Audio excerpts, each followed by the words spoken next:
Also known as a full-thickness burn, third-degree burn is a severe burn in which the outer and inner layers of the skin are destroyed, resulting in damage to the fatty layer beneath the skin. This can happen when the exposing element is so hot it chars or incinerates the skin, turning it black, white, or brown. This can be caused by exposure to scalding hot liquid, extended contact with hot surfaces, or exposure to fire, electricity, or certain chemicals. Keep watching to find out more.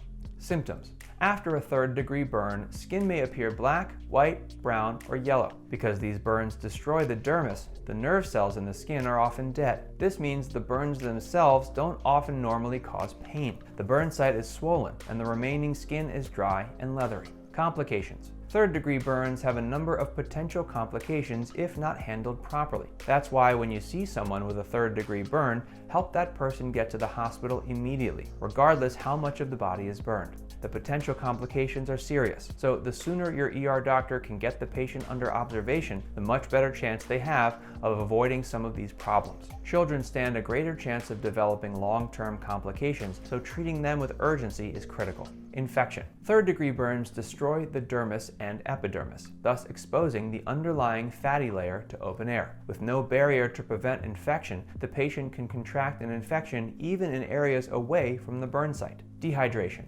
Severe burns draw a lot of water from the body, as they send water to the burned tissue to repair and protect itself. Much of this moisture evaporates. Shock.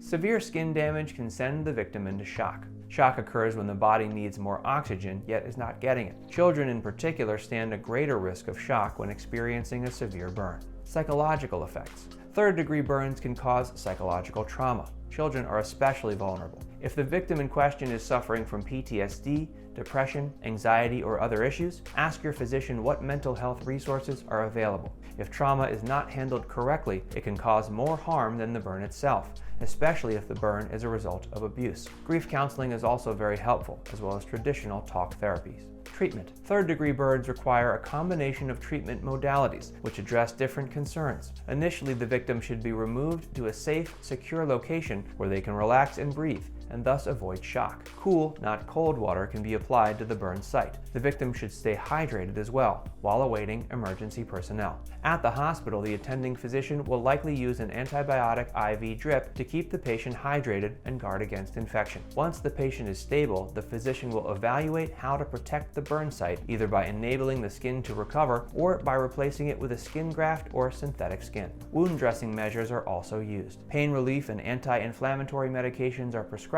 to control respective symptoms. Ongoing treatment measures are employed to ensure the best possible recovery occurs. Wound Care OC has extensive experience treating victims of all kinds of burns and have all the products we need to treat yours. Get the guidance of a team of wound care professionals who know exactly how to help you make a complete recovery. Call us or stop by today, and we'd be happy to make an appointment with you to evaluate your healthcare needs. And if you found this video helpful, be sure to like, comment, and subscribe.